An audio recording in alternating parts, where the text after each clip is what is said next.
Bueno, excelente, doctor, muchísimas gracias.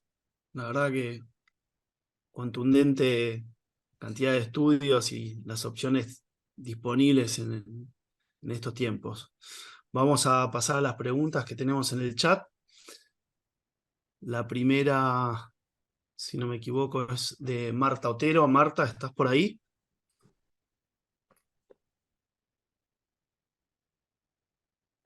Sí, buenas noches. ¿Qué tal? Buenas Hola noches. Marta, Un buenas saludo para noches. ustedes. Muchas gracias. El curso muy bueno. Gracias. Comentanos, Marta, ¿querés la pregunta? Em, Agradecer al doctor Sordá, realmente muy buena. O sea, ha aclarado mucho de muchas dudas que tenía. Acá en Bolivia tenemos muchas CBP y antes, bueno, no pensábamos que era hasta que hemos valorado ya la respuesta al año, ya con los criterios y nos hemos dado cuenta que algunos pacientes que solamente normalizan con el ácido urso y al introducir, bueno, aquellos que no normalizaban la fosfatasa alcalina y al introducir, bueno, los fibratos, inmediatamente a los 2 meses el paciente normaliza los valores. En la seguridad social tenemos fenofibrato, lastimosamente no besafibrato. Lo que quería preguntar, el estudio de Besulso fue realizado y la experiencia fue por 2 años, entonces ya el doctor Sordá me contestó con el estudio que han realizado de 5 años, ¿no? Entonces podemos mantener la terapia de urso con besafibrato, fenofibrato, ¿no? Por más tiempo, Sí, o sea, a sí, larga data. nosotros tuvimos un par de problemitas, pero realmente fueron muy pocos pacientes, fueron dos los que tuvimos problemas con besafibrato. Uno tuvo un compromiso muscular y otro tuvo intolerancia. No hemos visto el compromiso renal, que está descripto y lo ponen como un hecho para valorar, que es el incremento de la creatinina. Así que yo creo que eso debe ser seguido. Si uno elige el besafibrato, habrá que evaluar, además de todo lo que hemos comentado, eh, también la función renal. Quiero también remarcar que esto lo dije en la charla anterior, pero me parece muy interesante el tema de la vitamina D, que estos pacientes tienen déficit de vitamina D, así que habrá que ver también eso, cómo puede impactar la vitamina D en el manejo y en la respuesta terapéutica. Muchas gracias. Una pregunta más, doctor. Sí, Eh, Tengo una paciente diabética que, bueno, que tiene CBP y yo, bueno, después del año persistían los valores elevados de fosfatasa alcalina, le inicié el fibrato, mejoró, pero ella es diabética también y es controlada con endocrinología y tiene un colesterol elevado. Entonces, endocrinología insistió en colocarle rosuvastatina. Em, ¿Cómo va la evolución de un paciente bueno, se le añade alguna estatina en este caso? bien, sí. Eh, Vamos primero, independientemente de la CBP, vieron que hay una tendencia también en aquellos pacientes que no están respondiendo a la rosuvastatina con los temas de los triglicéridos de agregarle besafibrato. Y la verdad que ahí tampoco hay problemas a nivel hepático, no teniendo la enfermedad hepática CBP, ¿no? Es decir, no es que vas a tener un mayor compromiso en el hígado por la combinación de ambas drogas. Sí vas a tener más problema con respecto a la parte muscular, que se ha descrito que la miositis es más frecuente cuando se está combinando las dos drogas. Pero yendo a la CBP, eh, es muy interesante lo que planteas, porque yo voy a ampliar un poco más tu observación. Si el paciente está en estadio cirrótico, vieron que empiezan a aparecer los estudios que las estatinas tienen un impacto sobre la hipertensión portal. Entonces vos acá vas a tener también un beneficio con la rosuvastatina combinada con el bezafibrato en este grupo de pacientes. Si vas a dar las dos cosas, bueno, vas a seguir al paciente, pero creo que no vas a tener problema. Yo tengo pacientes en esa situación y no he tenido inconveniente, pero tenés que tener un cuidado un poco más estrecho, tanto en la parte muscular como en la parte hepática. Muchas gracias, doctor. Bueno, muy bien. Pasamos a la pregunta de Oscar. Oscar, ¿estás por ahí? Tenías dos preguntas para hacer. Hola, tenía dos preguntas. Bueno, una ya me la contestó el doctor Sorda, y me imagino que se puede extrapolar el uso con otros fibratos, que no, bezafibrato y fenofibrato no son asequibles en muchas partes por los costos. Entonces, la pregunta era, una puntual era si, pues, si profibrato me imagino que se podría usar, pero las estatinas ya me lo acaba de contestar. Eso por un lado. Y la otra era un caso que quería consultar. Pero primero, Sí, decilo, no hay ningún problema. ¿Querés discutir un caso? sí, lo que pasa es que eh, ahí estamos en discusión con los colegas porque hay una paciente de 16 años con antecedentes de tiroiditis de Hashimoto con enfermedad inflamatoria que se diagnosticó inicialmente como colitis ulcerosa y luego como Crohn a la reevaluación de las biopsias, que tenía granulomas, y por su edad la estaba manejando pediatría. Al pasar adulto, la conocimos en una crisis y se manejó con corticoides y se nos había referido de que había tenido una hepatitis por azatioprina. Reevaluando el caso, dado que la paciente tuvo una colestasia intrahospitalaria por antibióticos, la primera por ceftriaxona y después por Cotri, que se le dejó como profilaxis por los corticoides, al principio se consideró esto como un tema farmacológico. Sin embargo, la paciente se analizaron los exámenes un año previos a la supuesta hepatitis por azatioprina, que se indicó por enfermedad inflamatoria. Nos encontramos que tenía fosfatasas siempre elevadas, fluctuantes pero elevadas, y así de transaminasas, casi de valor sobre 200, la fosfatasa alcalina y las transaminasas PERI 100, de manera fluctuante. Así que terminamos haciendo una biopsia, se le hizo todo el estudio inmunológico completo, inmunoglobulinas normales, el único marcador positivo fue un ANA positivo en 1320.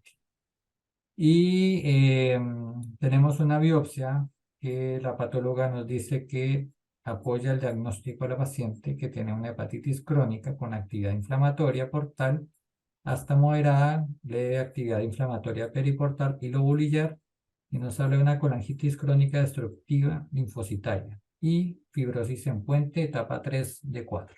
Esto en una paciente de 16 años. Entonces, de acuerdo a lo que Matías una vez nos habló con el síndrome de sobreposición, pues tenemos un tema que, claro, debemos tener como elementos de una con inmunología de otra.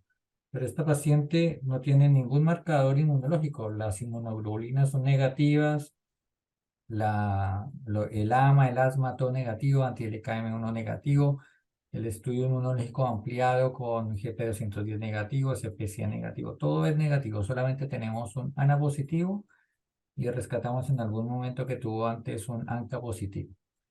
Entonces, desechamos el tema de la hepatitis por azatioprina, por si se la indicamos, pero la situación que complica es porque para la patóloga y para unos considera que es una paciente que tiene una enfermedad mixta de colangitis biliar primaria y hepatitis autoinmune, eh, pero hay otros que dicen que no, que esto lo que tiende a hacer es más una hepatitis autoinmune, y no tiene tanto el tema de la colangitis biliar primaria. Entonces, no sé qué piensa usted al respecto, dado que tenemos serologías inmunológicas todas negativas.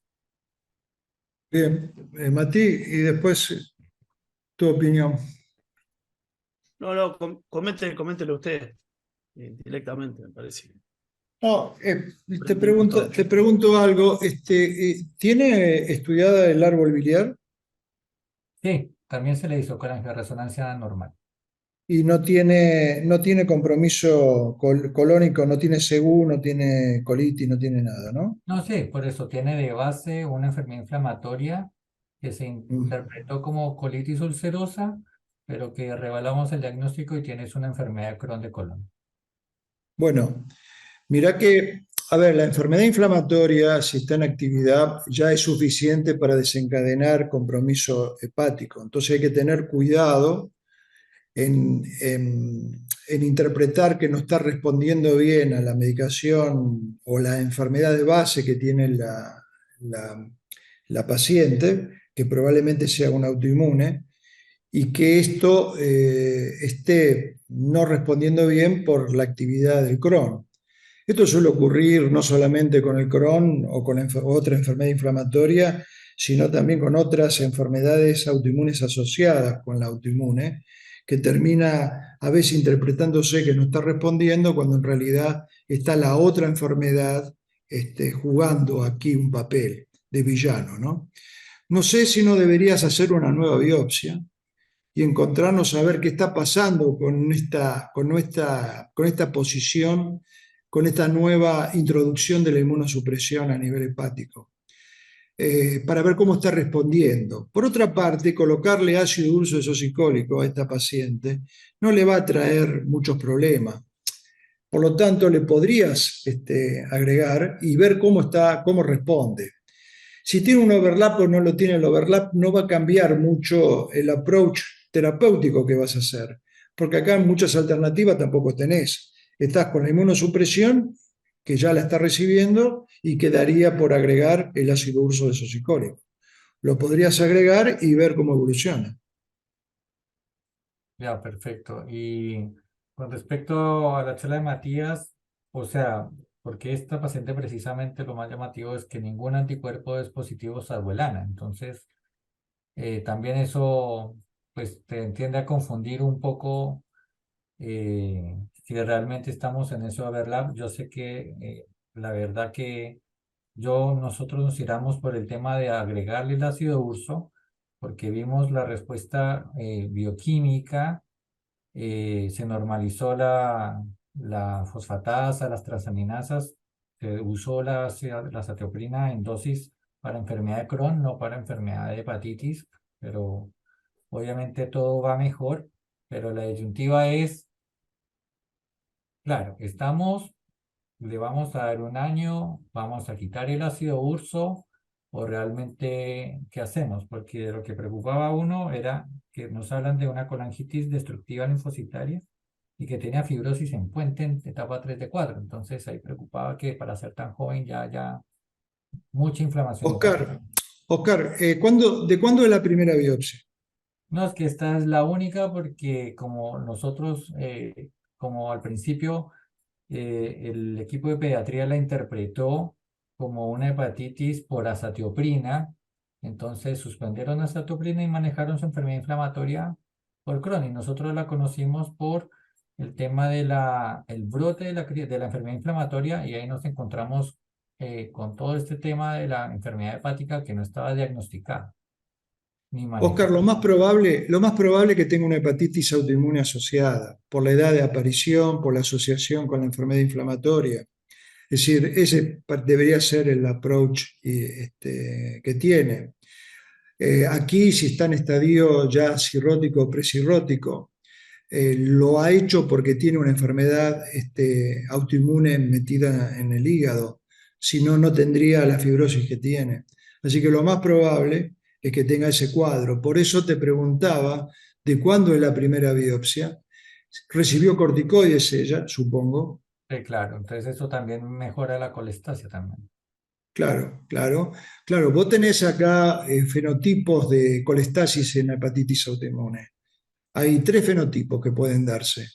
Uno es por el daño ductal, que es muy poco frecuente, que es la autoinmune llamada colestásica, que habitualmente responde con los corticoides, y están las otras que están asociadas a compromiso de la vía biliar, como la colangitis autoinmune, o aquella que está asociada con overlap con antimitocondrial positivo. Ojo que también la autoinmune puede asociarse en un 5% con antimitocondriales positivos, y parecería que ese grupo, sin ser overlap, tiene un curso más tórpido que aquellos que no tienen los antimitocondriales positivos. Así que ese es otro punto también para considerarlo. Acá, si vas por los corticoides, no podés usar obviamente budesonida, deberías usar corticoides tipo, bueno, los que vos tengas en tu medio. Recordá que tampoco tenés que dar alta dosis porque son pacientes que suelen hacer complicaciones sistémicas severas por el estado que tienen la enfermedad hepática. Así que aquí vas a tener que manejarte con dosis de prednisona o el equivalente, no más de 20-30 miligramos como inicio, y yo el ácido urso desoxicólico ya lo colocaría. Y yo veo que lo colocaste. El tema es evaluar al paciente con una nueva biopsia, pero no para ver si está en estadio cirrótico o no, porque veo que lo está, sino para ver la inflamación, qué comportamiento tuvo. Ya, perfecto. Muchas gracias.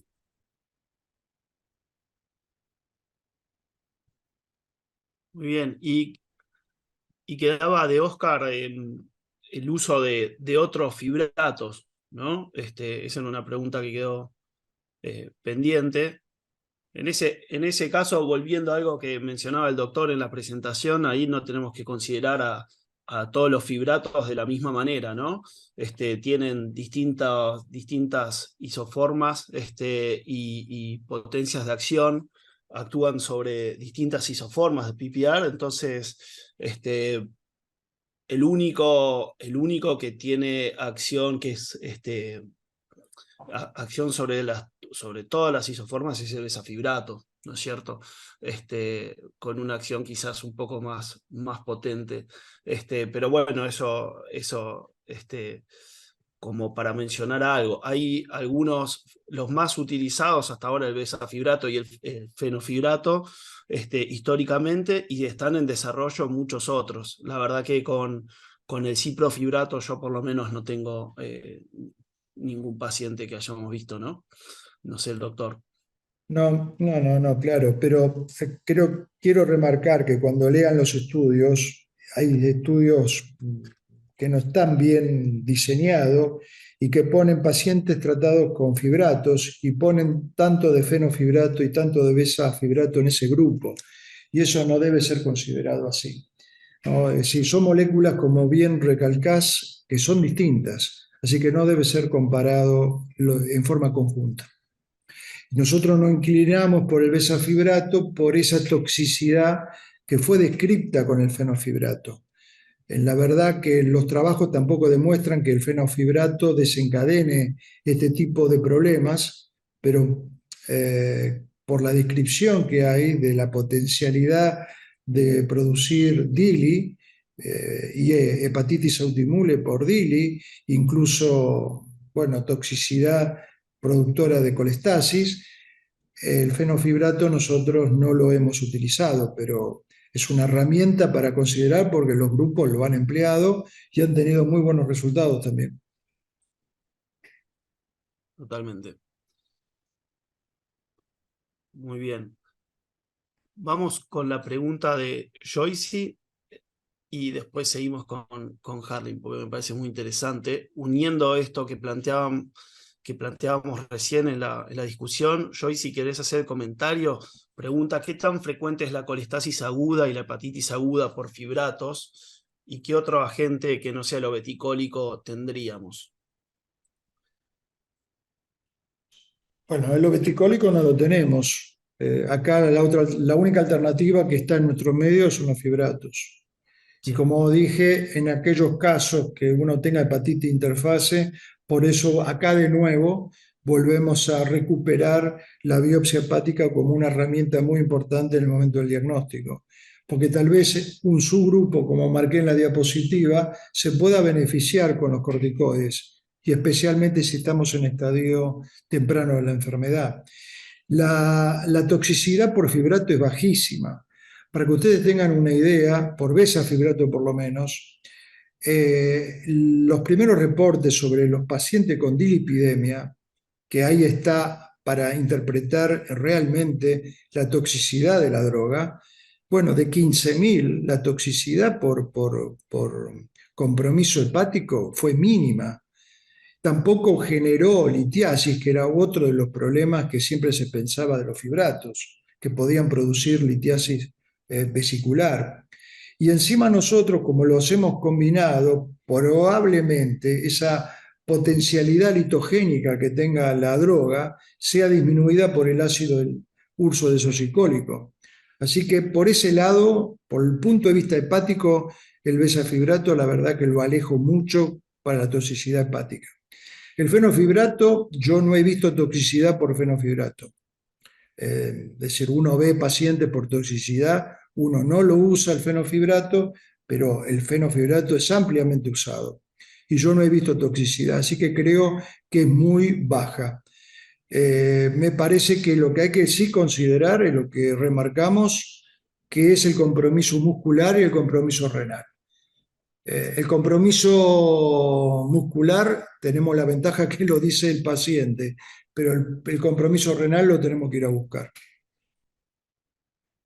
Sí, y el perfil de lo que mencionó usted en la presentación, el perfil de elevación de las transaminasas y de hepatitis aguda para el fenofibrato es bastante más, sin embargo es bajo, es bastante más para el fenofibrato que para el besafibrato. Que yo recuerdo para el fenofibrato alrededor del 8% en un metaanálisis de hace unos años. Con respecto a la última pregunta, tenemos dos más. Una muy interesante de Harlim. Harlim, ¿estás por ahí? Con respecto a pacientes en tratamiento con pacientes cirróticos que van a recibir tratamiento y si se beneficiarían con terapia combinada. Este es un tema muy, muy atrapante. Perdón, no te escuché bien la pregunta. ¿Está conectado él? Sí, Sí, hola, ¿me escuchan Harlim bien? ahí. Ah, ¿qué tal? ¿Qué tal? ¿Cómo te va? Hola, Te di buenas el, tardes, te di el pie ¿Qué para que tal, hagas muy la Harry? buenas pregunta. tardes. ¿Qué decís? La pregunta es, aquellos pacientes que ya diagnosticamos en estadio de cirrosis compensada, si existe evidencia que podíamos iniciar ya con terapia combinada, de tenerla disponible, o si nos quedamos con el AUDK solamente y esperamos a ver la respuesta. Teniendo en cuenta que estos pacientes van a tener, o sea, tienen implícito un peor pronóstico porque ya tienen un F4 o una cirrosis bien definida. Comenzaría con el ácido urso nada más y vería cómo responde. Y después agregaría el fibrato, si es que no responde. Porque si llegás a tener una toxicidad, vamos a suponer que el paciente se descompense o algo con el ácido urso. No, si lo tenés combinado, no vas a saber si es el ácido urso o si es el besafibrato. Así que lo haría en forma escalonada. Comenzaría con el ácido urso, vería cómo responde y después agregaría el besafibrato. Ok, muchas gracias. Es súper interesante esta pregunta, ¿no? Siempre lo conversamos entre nosotros, de acá al futuro, si va a haber algún cambio en los tiempos donde debemos esperar que tengamos mejoría bioquímica e iniciar una segunda droga, si vamos a estratificar más a los pacientes, dividirlos si en cirróticos, no cirróticos, si en añosos, no añosos y demás. Entonces va a ser muy interesante, creo que en los próximos años vamos a ver algunos cambios o un tratamiento más individualizado. No sé qué le parece, doctor. Sí, esto ya está ocurriendo en hepatitis autoinmune y se está viniendo obviamente en CBP. Y yo creo que lo remarqué en una diapositiva o en un par de diapositivas de las dificultades que tenemos, porque hemos dicho que la CBP posiblemente tiene distintos mecanismos patogénicos en la evolución. Por ejemplo, inicialmente viene la lesión ductal. Si uno la agarra muy temprano, bueno, quizás existan tratamientos focalizados a esa lesión ductal, pero cuando está más avanzada, creo que ahí todavía no tenemos la droga que pueda llegar a actuar en una forma más integradora de toda la enfermedad. Dicho esto, también, y la pregunta es muy linda porque terminamos de, me parece, redondear algunos conceptos. Uno es que por ahora están los 12 meses, pero creemos que los 6 meses es un punto también interesante para tenerlo en cuenta. Y creo también que todos estos criterios del GLOBE, el UK y los criterios de París, y etcétera, bueno, tenemos que ir a ser más exigentes en este momento, ir a la normalidad. ¿Por qué tenemos que ir a la normalidad? Porque ahora ya está el fibrato bastante metido en la mente de todos los médicos en el mundo. Como hemos mostrado, en Europa la mayoría elige como segunda línea ya al besafibrato. Entonces ya estamos buscando la normalidad. Antes, cuando aparecían estos scores, es porque el ácido urso no lograba la normalidad, lo lograba en un 30%, como mucho, 40%. Ahora, teniendo esta combinación, la normalidad exponencialmente se logra. Y ese es el objetivo que debíamos tener, porque además los trabajos están demostrando que la normalidad tiene impacto en la sobrevida, como hemos visto en las curvas. Es decir, que la meta o el endpoint subrogante debe ser la normalidad de la fosfatasa alcalina, por ahora, y bilirrubina obviamente. La bilirrubina siempre debe ser considerada como pronóstico, es una herramienta de pronóstico excepcional la bilirrubina en esta enfermedad. Totalmente. Bueno, tenemos tiempo para la última pregunta. Ya vamos cerrando. John Guzmán, ¿estás por ahí? Quería preguntar sobre CBP y hepatitis de interfase, ¿por cuánto tiempo utilizar el corticoide? John, Sí, aquí estoy. Buenas noches. buenas noches. Gracias por la oportunidad y sé que ya es tarde allá en Argentina. Yo estoy aquí en Colombia y quiero preguntar, exacto, esos pacientes que tienen CBP y en la biopsia hepatitis de interfaz, a los cuales se les inicia manejo, bien sea con budesonida no tan disponible aquí en nuestro medio, más prednisolona. ¿Hasta cuánto tiempo lo dejamos con ese tratamiento de UTCA y corticoide? ¿Y cómo lo podemos monitorizar? ¿Requiere una nueva biopsia para el retiro del corticoide o se utiliza el corticoide por tiempo indefinido? Interesante tu pregunta, John, pero difícil de contestarla porque creo que acá viene la experiencia de cada grupo. No está escrito en ningún lado qué es lo que hay que hacer con este grupo de pacientes. Algunos dicen que la interfase se va con el ácido urso isocicólico cuando mejora la colestasis. Suponiendo que coloques los corticoides, yo me inclino por hacer una nueva biopsia a los 2 años. Continuar con los corticoides a la dosis mínima. Tenés que fijarte si tenés como parámetro las transaminasas, en qué valor está, y después evaluar. No obstante todo esto, no está escrito los beneficios de los corticoides en este contexto de hepatitis de interfase sin ser un overlap. Vos estás planteando el paciente con hepatitis de interfase sin overlap. Con la hepatitis de interfase y overlap, no hay duda que los corticoides lo tenés que colocar. Esto no está consensuado de colocar la budesonida. La budesonida salió como una alternativa terapéutica a otros corticoides que se habían utilizado en su momento cuando fracasaba el ácido urso isocicólico. Así que la budesonida ha tenido ese rol. Ahora bien, si vos en el futuro se demuestra que aquellos con hepatitis interfase severa se van a ver beneficiados con los corticoides, bueno, es un tema que no está del todo claro. Como te mostré en uno de los últimos trabajos, pero ahí hay una mezcla de pacientes que fueron incorporados, tuvieron mejoría de la fosfatasa alcalina, pero no de la histología. Así que fíjate bien que también ahí en ese estudio están evaluando al paciente con biopsia hepática, no solamente con el laboratorio. Así que creo que si vas a colocarle corticoides, tenés que evaluarlos con histología. Y el otro punto importante si colocás los corticoides, acordate que esta es una enfermedad colestásica que tiene compromiso óseo, entonces tenés que evaluar muy bien cómo está el hueso en estos pacientes, porque vas a colocar una droga que le puede traer muchos problemas a la enferma, porque habitualmente son mujeres, así que hay que tener mucho cuidado cuando uno toma esa decisión. Incluso, perdón, y termino, la budesonida también se ha visto que tiene impacto sobre la osteopenia o sobre el metabolismo del hueso. Es decir, que uno piensa que la budesonida es un poco inocua porque tiene ese alto metabolismo hepático, pero tiene también impacto a nivel sistémico. Así que hay que tener cuidado también, aunque uno se decida por la budesonida, que no es tu caso por lo que me comentaste, porque en tu medio no hay.